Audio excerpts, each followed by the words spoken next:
Okay, thank you, Rob, and hello, everyone. First of all, big thank you to the National Association of Plant Breeders for the opportunity to present this webinar. It's always very nice for us to talk about what we do on plant variety protection and why we need UPOV. And I thought today I would break this down into three parts. First of all, the general introduction to what is UPOV and what does it do.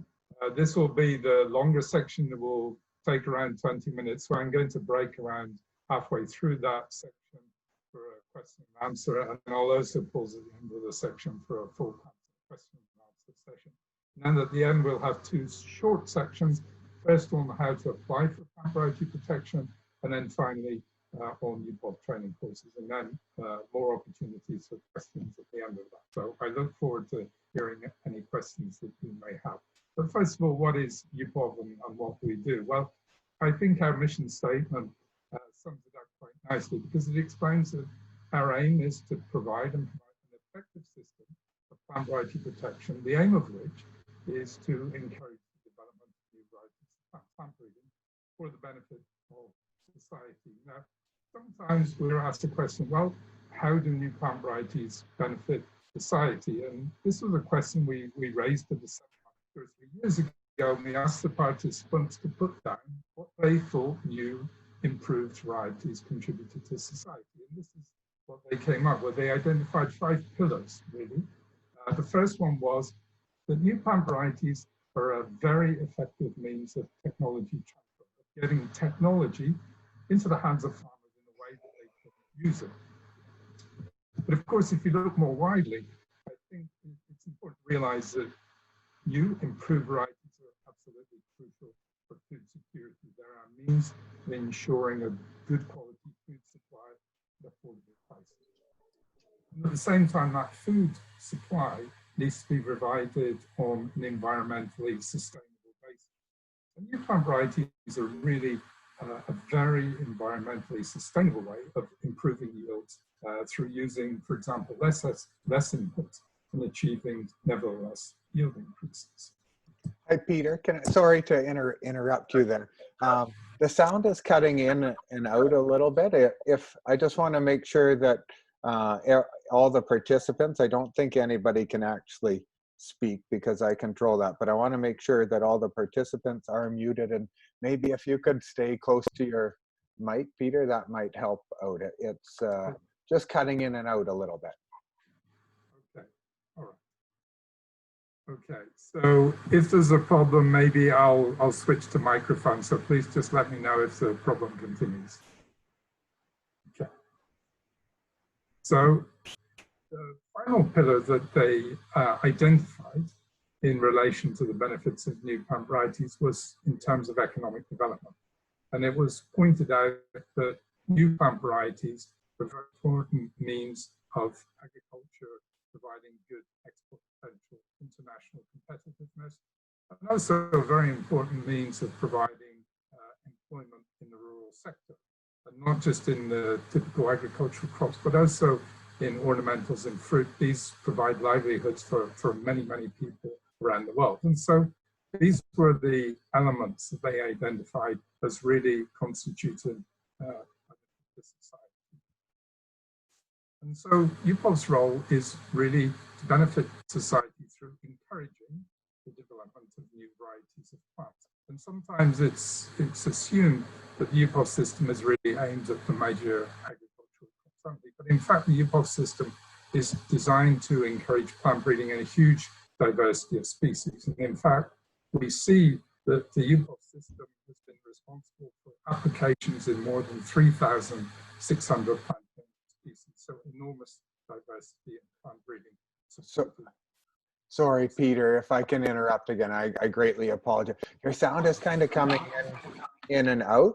It seems like there's some background noise and then it comes in and out. Do you have a microphone there that you can use?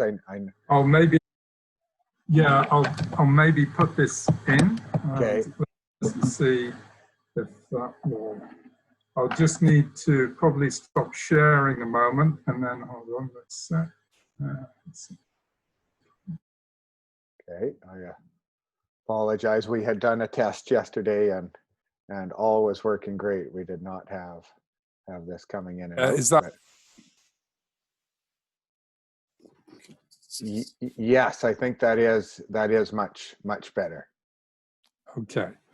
All right. So then let's go ahead then. But again, please don't hesitate if you need to let me know if there are any problems.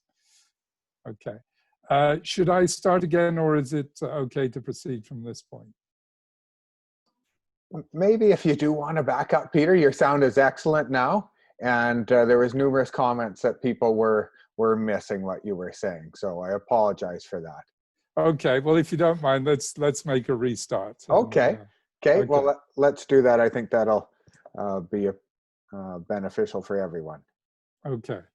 Well, let me say once again, what a great pleasure it is to be able to take part in this webinar on why we need plant variety protection and UPOV. And there's, I would like to break it down into three parts. Firstly, with an introduction to what UPOV is and what it does to support the UPOV system of plant variety protection. And then to look at two more specific aspects, which firstly, how to apply for plant variety protection, and then also about UPOV training opportunities. So the best way, I think, to explain about UPOV and what it does is starting with its mission statement. And our mission is to provide and promote an effective system of plant variety protection, the aim of which is to encourage the development of new varieties of plants, so plant breeding, for the benefit of society. And from time to time, people ask us what we mean by the benefit of society.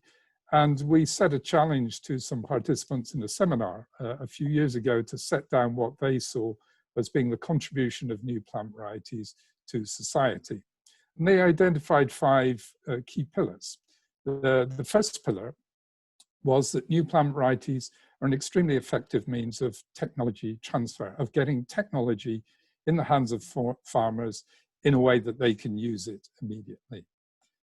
And then looking a little bit more broadly, of course, new improved varieties are crucial for achieving food security in the context of a growing population, evolving consumer demand, so that we can provide good quality food in the volumes that are needed at an affordable price.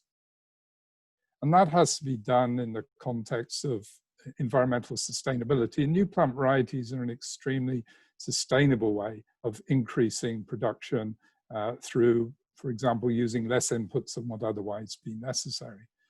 And when we talk about the environment, of course, we can't talk about the environment without also thinking about climate change, which is clearly a phenomenon that is affecting many countries.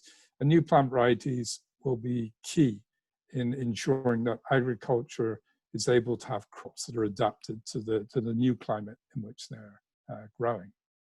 Then finally, what is almost a central pillar is economic development, because new improved varieties are the key to enable farmers and agriculture to meet the needs of society. And that involves export, involves being internationally competitive, and it also is a means of providing rural employment. And this is very important, not just in major agricultural crops, but in sectors such as vegetables, fruit and ornamentals.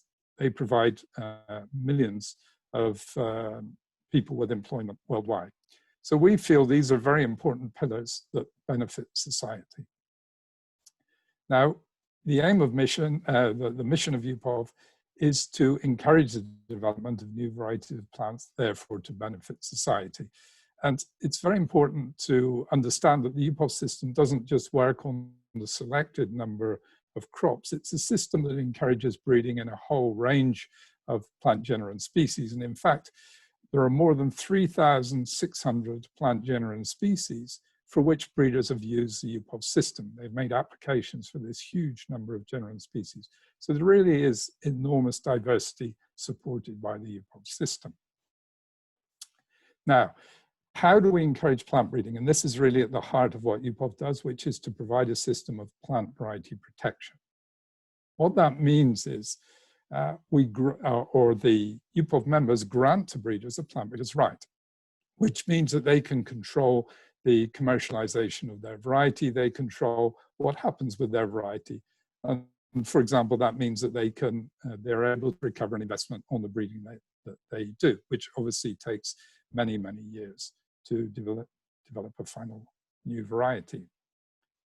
And the UPOV system works not just for one type of breeder, it works for a huge diversity of breeders also, not just a diversity of crops and types of varieties, but also breeders. And we've seen that the UPOV system is used by individuals, by small and medium-sized enterprises, by large enterprises, by communities, by cooperatives, farmer cooperatives to support plant breeding. And it encourages breeding at the local level, the national level, and also the international level. Another interesting angle is that the UPOV system is extremely important for the private sector breeding programs, but equally for the public sector, it offers real opportunities by controlling the exploitation of the breeder to ensure that the benefits of plant breeding are delivered in a way that maximizes public good. And I just wanted to talk also about an aspect that is sometimes overlooked in terms of the benefits of having a plant variety protection system, because it's not just about encouraging the development of new varieties, but it's also about ensuring that those new varieties get into the hands of farmers. And this is really a major logistical challenge, because breeders start by producing a new variety, a few seeds of a new variety, but the challenge is to scale that up and to get that variety in the form of good quality seed in a timely way to the farmers of the variety that they need for their circumstances. And there are many diverse needs for farmers in different locations. So this needs a controlled production and distribution system of seed. And that relies on quite a complex network in many crops of seed producers or plant propagators and distributors.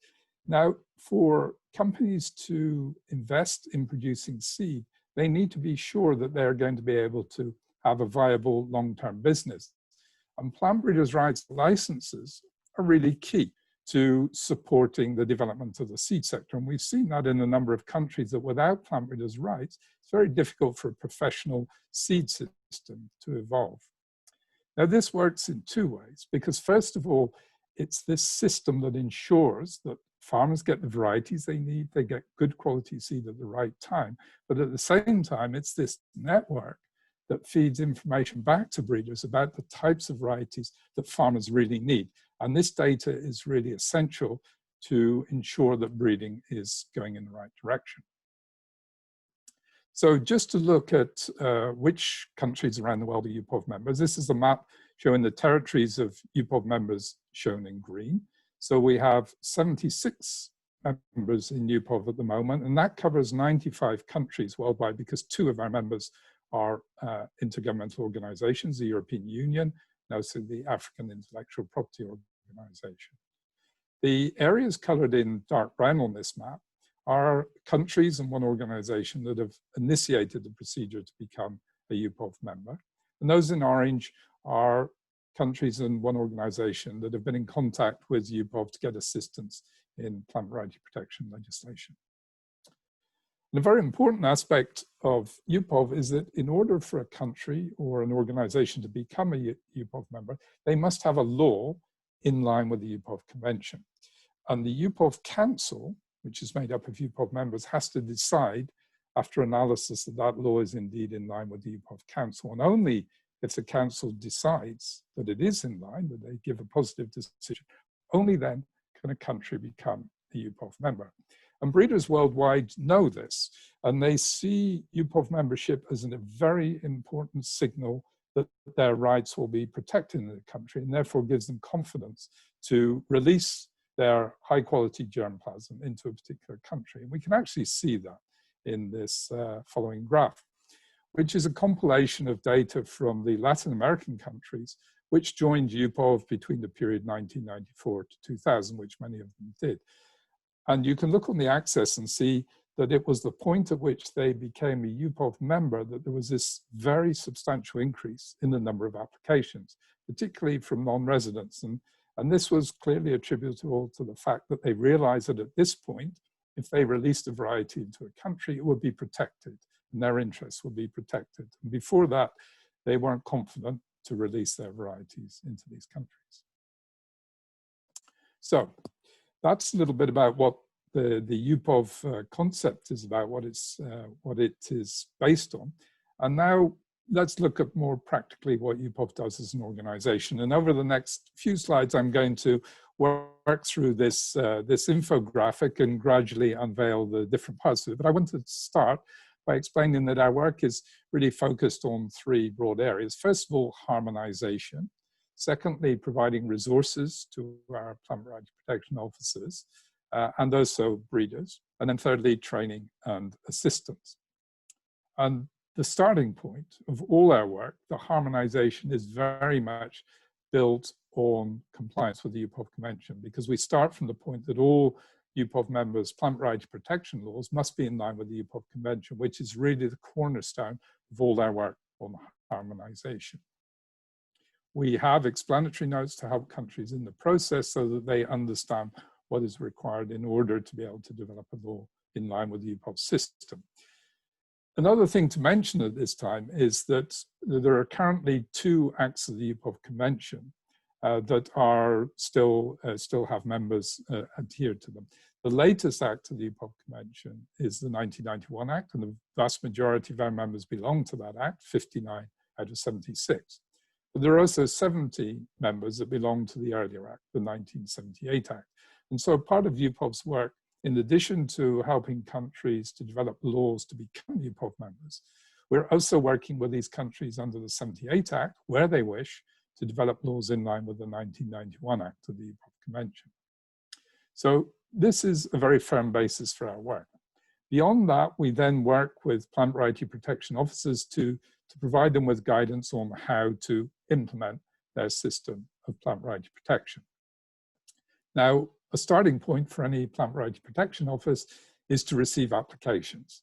And one of the things that I'll be talking about later on in the presentation is about our new tool, the UPOV Prisma online plant variety protection application tool.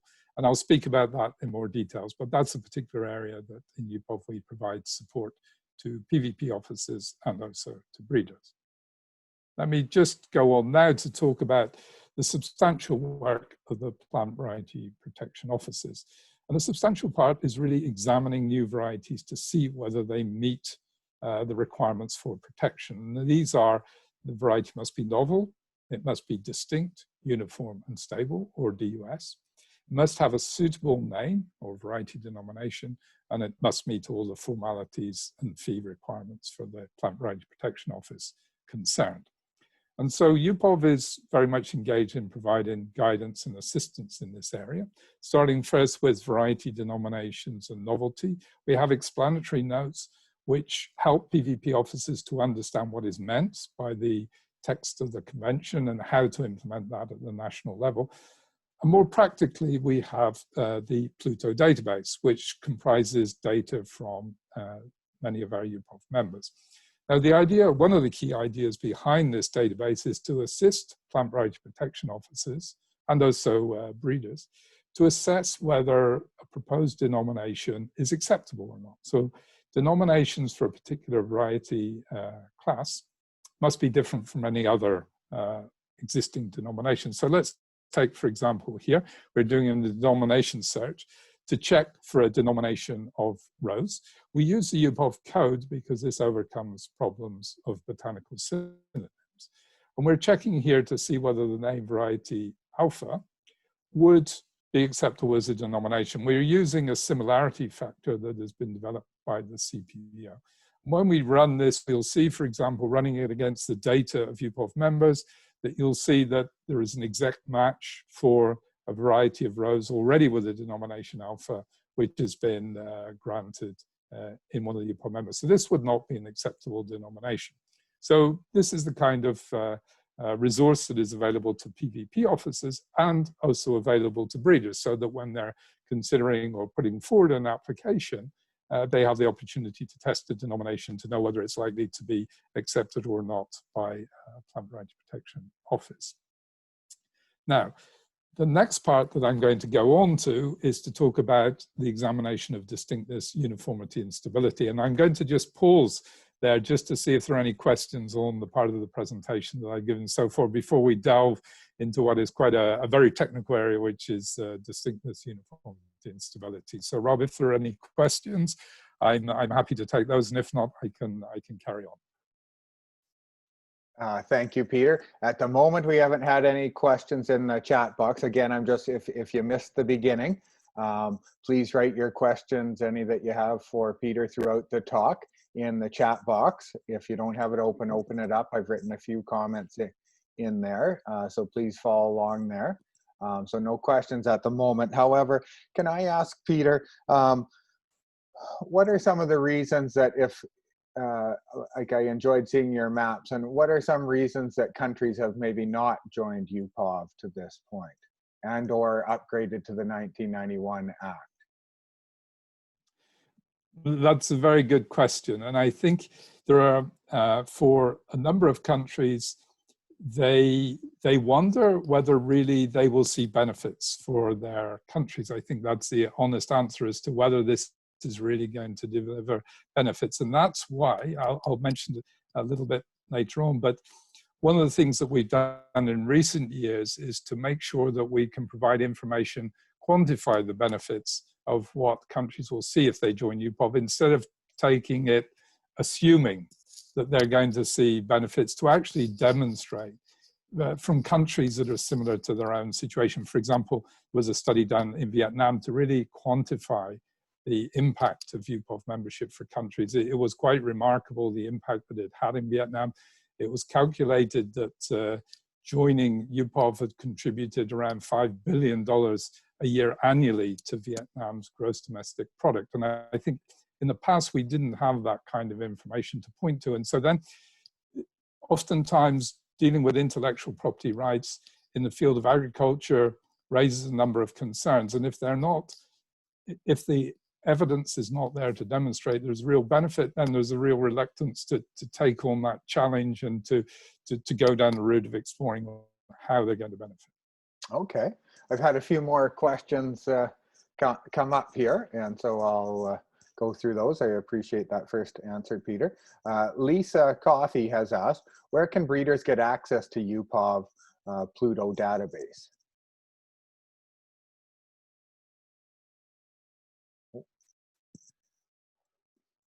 Peter, are you there? Oh, are you, sorry, Peter, you froze for a moment. Where can breeders get access to UPOV or the Pluto database? Well, this is available on our website. And if you go to our landing page, you'll see the Pluto database is right there on the front page. Okay, great, thank you. A couple more questions and then I'll let you get back to it. Juan Gonzalez asks, why does the 1991 Act seem to exclude so many Latin American countries? Can you maybe provide a brief historical context?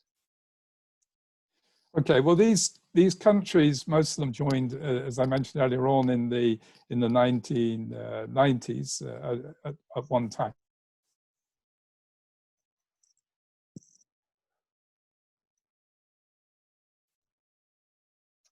Sorry, it looks like Peter has frozen here. I'm gonna maybe shut off my camera, see if that helps.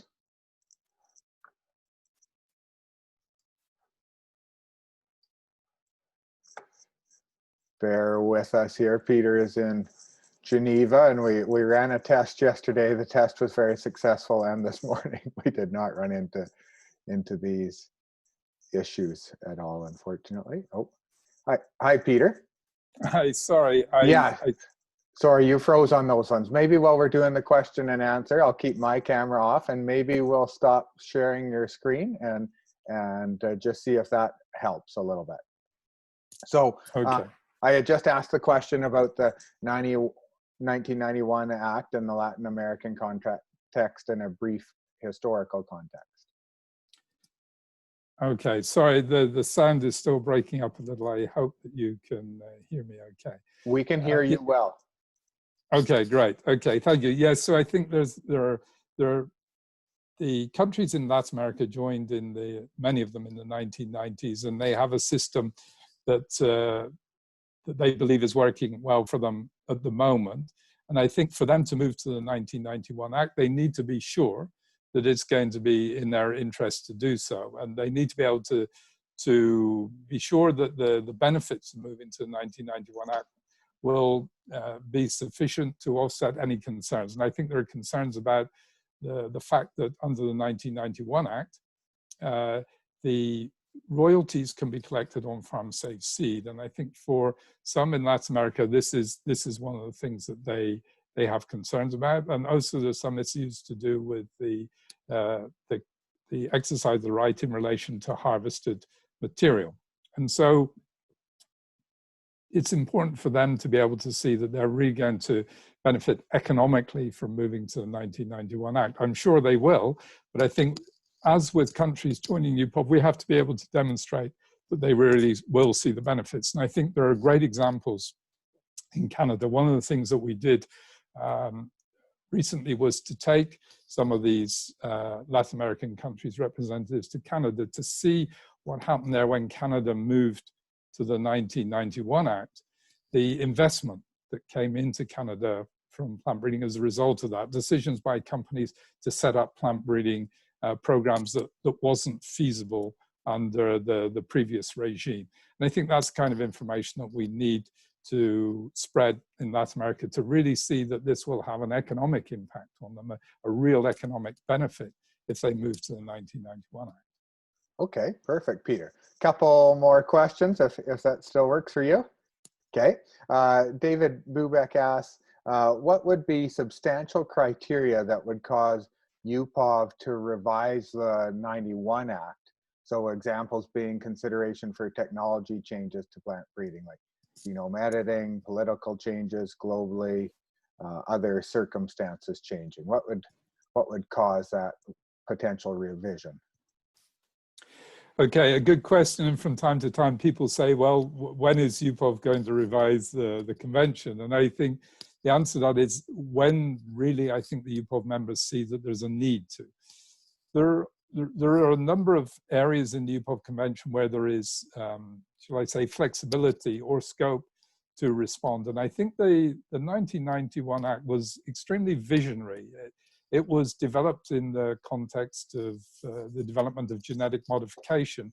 And whilst gene editing is coming along, it doesn't raise fundamentally new issues compared to genetic modification, for example. But what we are doing in UPOV is constantly reviewing the existing Act. And we've had just recently some important discussions in relation to essentially derived varieties. And one of the issues there was, will the advent of gene editing have an impact on opportunities to essentially derive varieties? Maybe it's easier to predominantly derive varieties with these new techniques than it would have been in the past.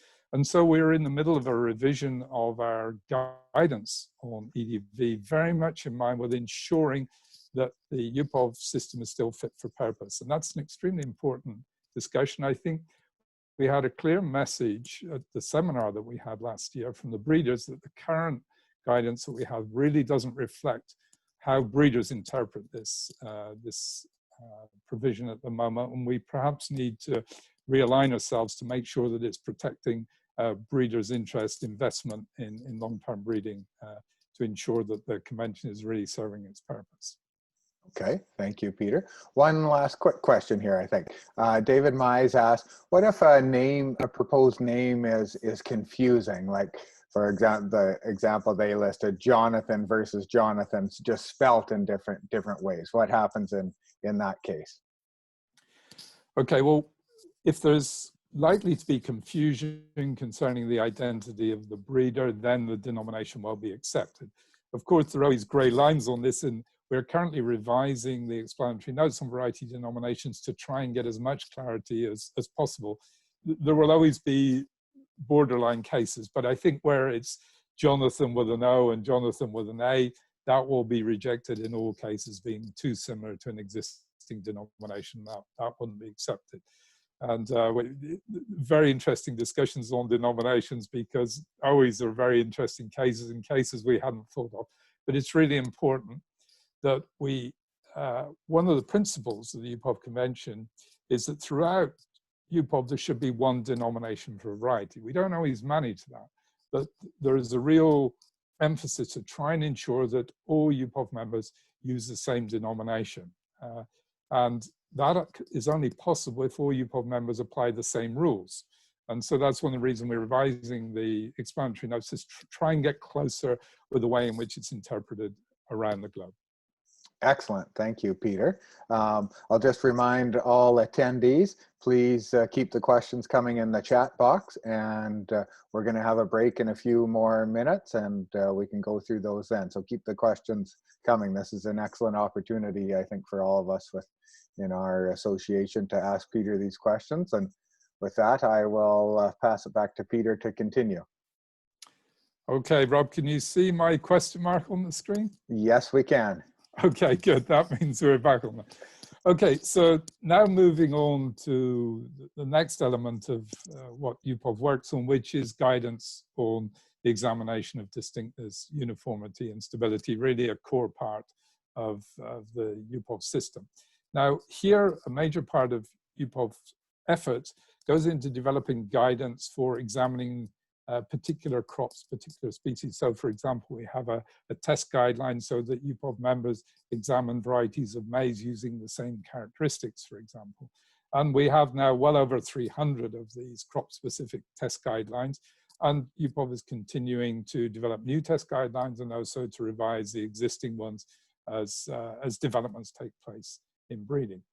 Now, this work is really one of the cornerstones of UPOV, in that if you look at the structure of UPOV, you see these blocks in dark green here, and this is technical working parties made up of experts from UPOV members. And the technical working party on agricultural crops, fruit crops, ornamentals and trees, vegetables, a major part of their work is developing test guidelines to enable harmonized US testing, and they all report to the technical committee. So each year generating or revising new test guidelines. And the reason for that is that this enables harmonization, and this harmonization means efficiency in DUS testing.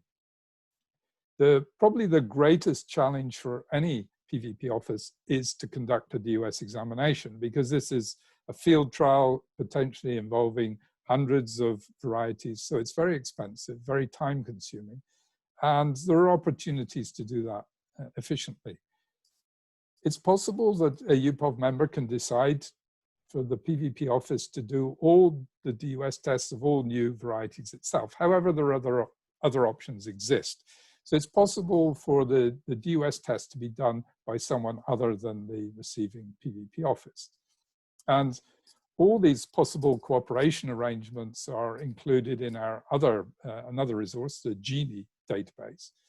So the easiest way, the most efficient way of doing DUS testing is, if the variety has already been tested by an existing UPOV member, just to use that existing DUS test result. So let's say I'm a breeder, I make an application in country A. There is a DUS examination done, a DUS report is produced, and a decision is made whether to grant the title or not.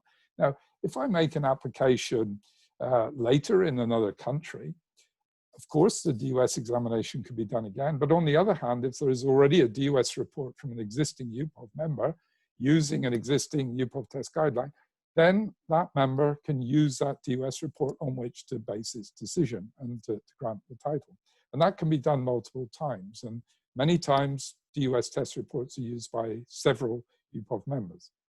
And we have a model administrative agreement that suggests the price of 350 Swiss francs to take over an existing DUS report, which is clearly much less expensive than doing a DUS test, also much quicker, because DUS examinations can take 1 or 2 or even more years to complete, whereas if you use an existing report, the examination is virtually instant. Now, of course, it's not possible for there always to be an existing DUS report. There has to be a first DUS conducted somewhere. But there are other possibilities for cooperation. So it's not necessary to wait for a DUS report to be produced.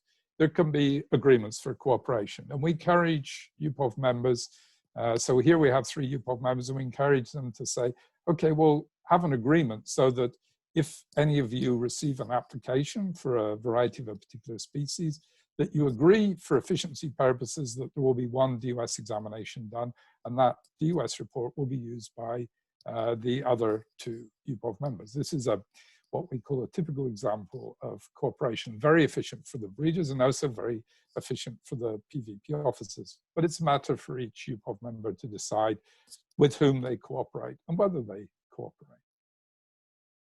So that really is an overview of the work that we do on harmonization. Finally, at the end of the process, the information about the variety is published, and that information is available through the PVP Office Gazettes, but also for most UPOV members, they make that information available through the Pluto database, so that then people are aware of all the existing protected varieties in that situation. The final step is to pull that all together. We have all these guidance notes and resources, but obviously there needs to be training and assistance to actually help or at a more practical level with countries to implement that. Within UPOV, we have an extremely limited financial budget, and the events and activities that we do in individual countries are very much in conjunction with individual support by UPOV members. For example, we have extra budgetary funds outside our regular program and budget with several UPOV members that enable us to do work above and beyond what our regular budget would allow.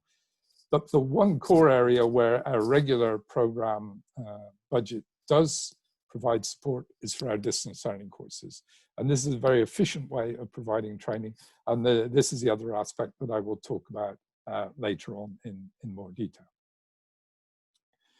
So I've talked a little bit about the work that we do on developing legislation, on supporting UPOV members to implement the system through guidance notes and providing resources. But another very important area in which we work is to raise awareness of the benefits of plant variety protection. And this was back to the question about why do countries not join UPOV? Why do they not move from the 1978 to the 1991 Act? Well, unless they have convincing information that encourages them to do that, why would they?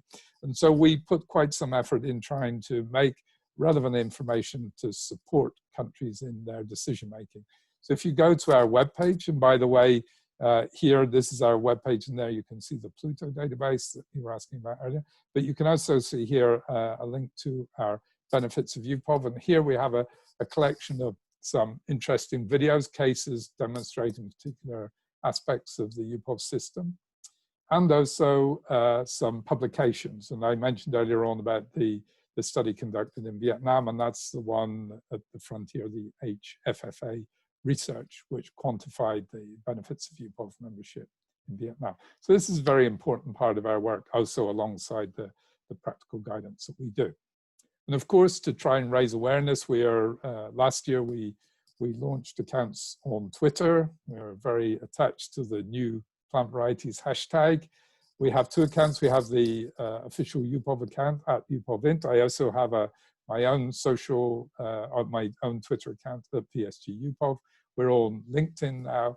And of course, the UPOV website is also another valuable resource for understanding what's happening. And so, for example, on our website now, we've recently launched a page on some of the measures that have been introduced to help breeders in the situation of COVID-19, what our PVP officers are doing to ease the situation for them. And there's a special page on that you can see there.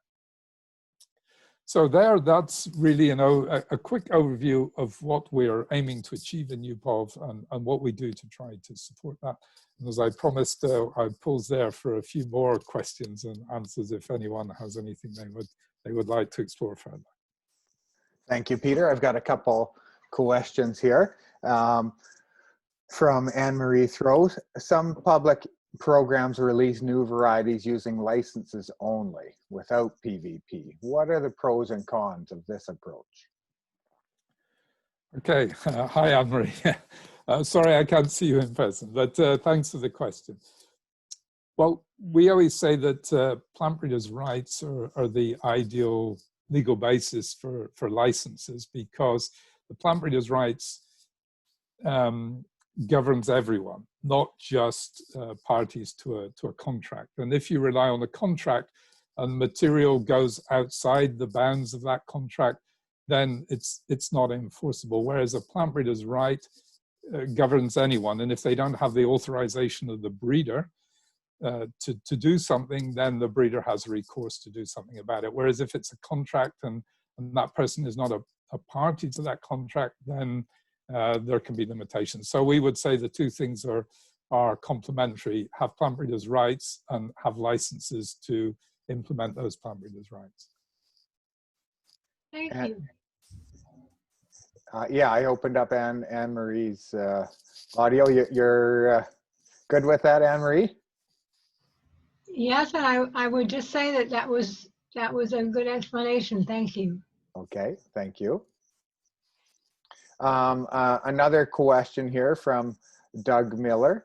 What is UPOV's current position on BMTs, biochemical and molecular techniques, for variety registration, IP protection, variety purity, and their use in seed certification? Okay, well, thanks very much for that question. I should restrict myself to plant variety protection matters, otherwise I shall get in trouble with OECD and ISTA, for example. But clearly these are extremely powerful techniques. We've been discussing the use of these techniques in UPOV for more than 30 years, and they're very powerful. There are some concerns about risks that this may undermine the protection, but I'm very pleased that in UPOV, I think now we have a very good position, that we've identified two clear ways in which these techniques can be used for plant variety protection purposes.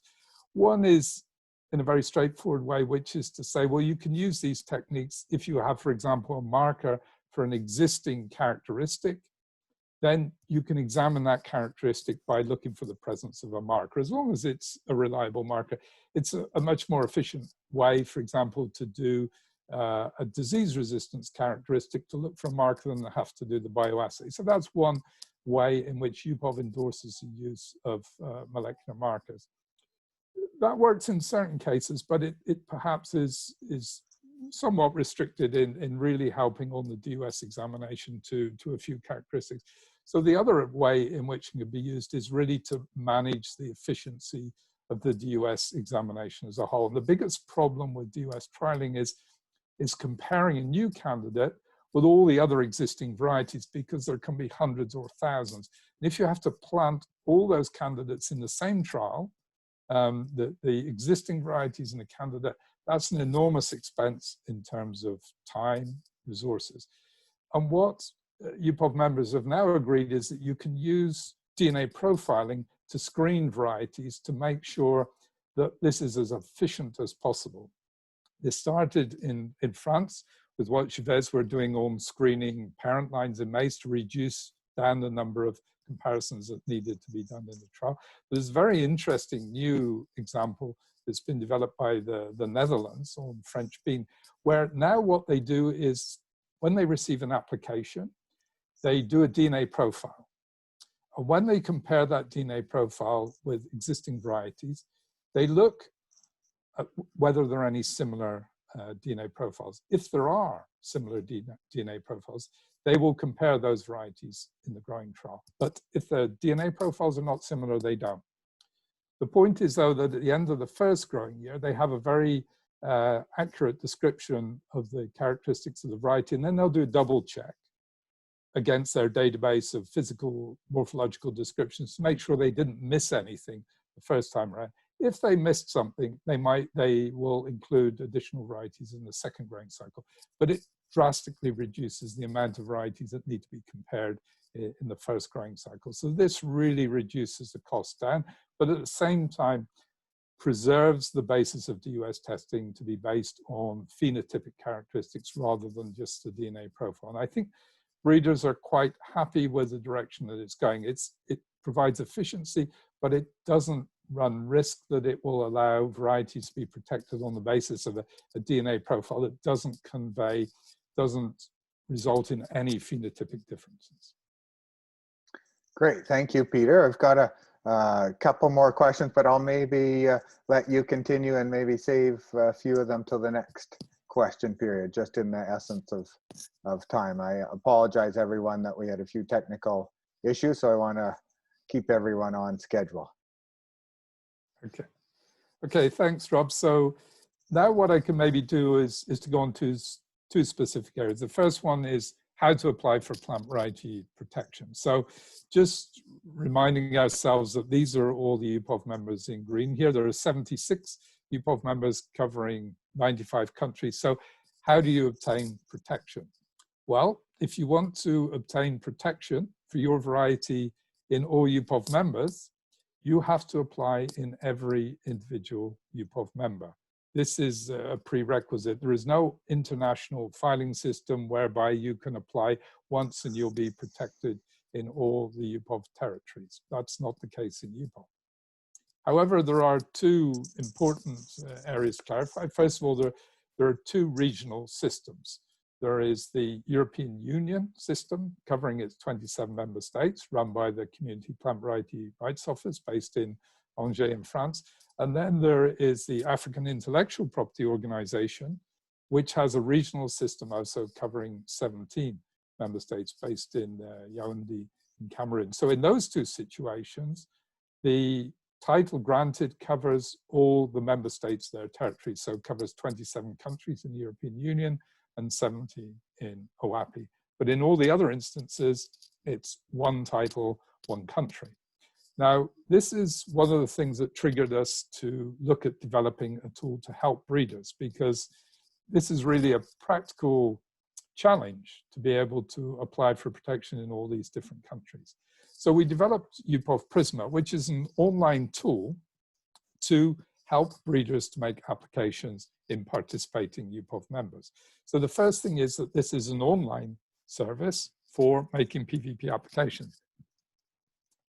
So it means that even if the UPOV member itself doesn't have an online electronic application system, UPOV provides that, because you can go online, put in your application data online on the UPOV website via UPOV Prisma. And this tool covers more than 70 countries. There are more than 30 UPOV members participating, and both the European Union and OAPI participate.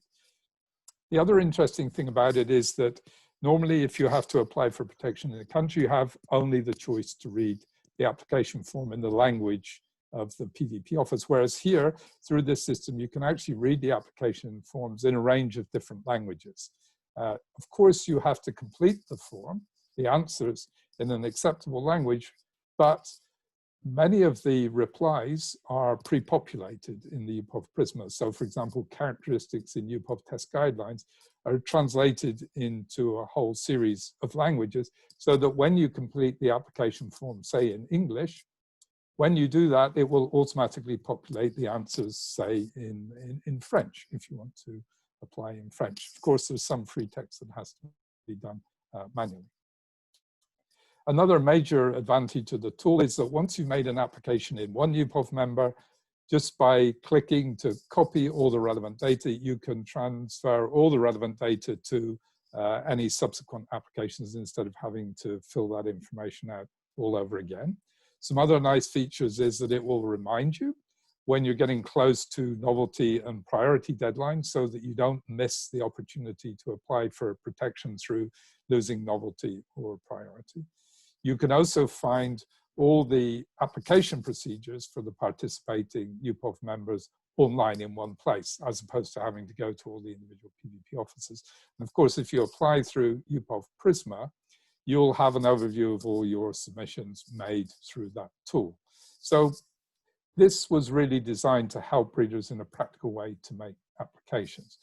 We currently have this map showing all the areas that are colored. We have more than 70 countries covered, as I mentioned.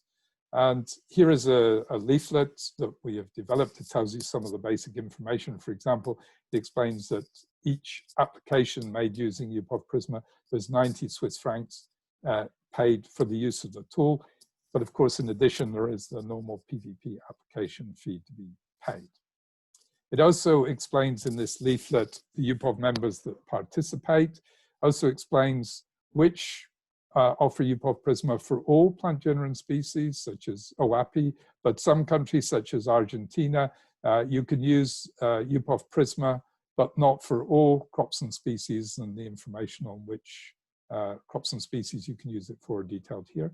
Here are the languages in which you can operate UPOV Prisma, so you can navigate in these different languages.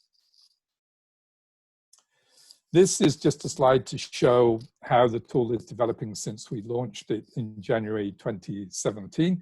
You can see here on the bottom graph that the growth is quite steady. We've had more than 360 applications through UPOV Prisma. This is really just to show, because there is a lot of seasonality in applications, it's showing the annual trends on a month-by-month basis. And here you can see where those 361 applications have been made around the UPOV members. So you can see quite widely dispersed, more used in some areas than others. If you'd like to find out more about UPOV Prisma, you can go onto our UPOV website. There's a page there about UPOV Prisma. You can send an email to prisma@upov.int, and you can also follow us on LinkedIn, Twitter, to find out more.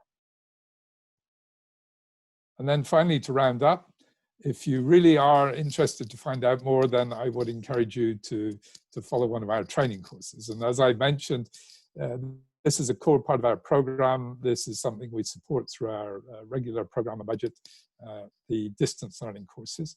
If you'd like to find out more, you can find this also on our landing page, the distance learning course icon here. We have two levels of courses. We have the introductory level, the distance learning course DL205, Introduction to the UPOV System of Plant Variety Protection. And then we have a more advanced course for people that have completed DL205, which is a DL305 course, Examination of Applications for Plant Breeders' Rights. This can be studied in one course. It's about twice as long as the DL205. DL205, we say, is around 35 hours of study. The DL305 is up to maybe twice as long as that. So it's possible to study that in two parts. Part A, which is the administration of plant breeders' rights, and Part B, which is for the DUS examination. The courses are free for government officials from UPOV members, where they're nominated by the representative of that country to the UPOV Council. For private sector, the cost is 1,000 francs per course. So what do you get from the course? It's a little bit different from the usual guidance notes that we have in UPOV, which can be somewhat legal in their nature. The idea behind these distance learning courses is they really are self-learning. We have tutors. Everyone has a personal tutor, but the courses are designed to be really self-learning. So they're written in a way that hopefully is rather easy to follow, even for people without specialist knowledge. So here you see extract from one of the modules explaining what a uniform variety looks like, what a non-uniform variety looks like, and demonstrating that uniformity means different things in, say, a cross-pollinated crop like ryegrass compared to wheat, which is self-pollinated. So it's designed to be rather self-explanatory. At the end of each section, there are self-assessment questions so that people can check whether they've really understood key parts of the courses they go through. There's an exam at the end, and all participants get a certificate to demonstrate that they've either taken the course or else that they've successfully passed the exam at the end of the course. So if you would like to do the course, there are opportunities. You've just missed one special offer, because we actually introduced a special session of the distance learning courses at the time of the COVID-19 situation. We realized that it might be, with people studying at home, it might be a good opportunity for them to do the distance learning course. So we opened up a special session, and we ran it at a 50% discount for the private sector for breeders. That's currently running at the moment. But if you've missed that, then the next opportunity to study is the course that will take place in October and November of this year. All the courses start at the same time. The registration period for that runs for 6 weeks, and it will open in the beginning of August and run through to mid-September if you'd like to sign up. So with that, I think those were the two specific areas, the UPOV Prisma plant variety protection tool and our training courses. So I'm delighted to give any more information or to answer any questions you might have on those aspects, or indeed any others. Thank you, Peter. I've got a couple of questions here that don't fit right within those categories, but hopefully you find them acceptable. One question here: if I release a variety this year, can somebody use genome editing to edit it and change a single trait and then release it as a new variety? Okay, great question. Well, there are two parts to that. The first part is, yes, they can under the breeder's exemption, a cornerstone of the UPOV Convention, which sets it aside from other forms of intellectual property right, is the breeder's exemption. And the breeder's exemption means even if your variety is protected, any other breeder has the right or has the opportunity to use that in their breeding program. And so there's no restriction on using it in breeding. And also, if you develop a new variety, in most cases, then you don't need the permission of the breeder of the initial variety to be able to exploit that variety. However, there are certain exceptions to that case. If the variety is not clearly distinguishable from the initial variety, then it falls under the scope of the initial variety. And therefore, if this gene-edited variety had no phenotypic differences, it would fall under the scope of the initial variety. Secondly, if you're producing a hybrid and you're using someone's protected parent line to do it, then also you aren't allowed to do that without the permission of the owner of the parent line. But the third one, which is the most important one, I would say, or the most relevant one to your question, is if that new variety is considered to be essentially derived from the initial variety, then you need the permission of the breeder of the initial variety. So if when you did that gene editing, maybe the variety became clearly distinguishable, it was distinct, but it retained the essential characteristics of the initial variety, and it was predominantly derived from that variety. If it was an essentially derived variety, then the breeder of the initial variety has rights in that essentially derived variety as well. It means that if you develop a new variety that is distinct, but is considered to be essentially derived, then you can protect that variety, but you cannot exploit it, you cannot commercialize it without the permission of the owner of the initial variety. So you can make some tweaks, but you wouldn't escape the authorization of the initial breeder. Excellent, Peter. That's answered it very well for me. Another question here, and I'll just mention before I ask it, this is maybe your last moment to sneak in a question before we end our webinar today. So please write them in the chat box if you have one or two more.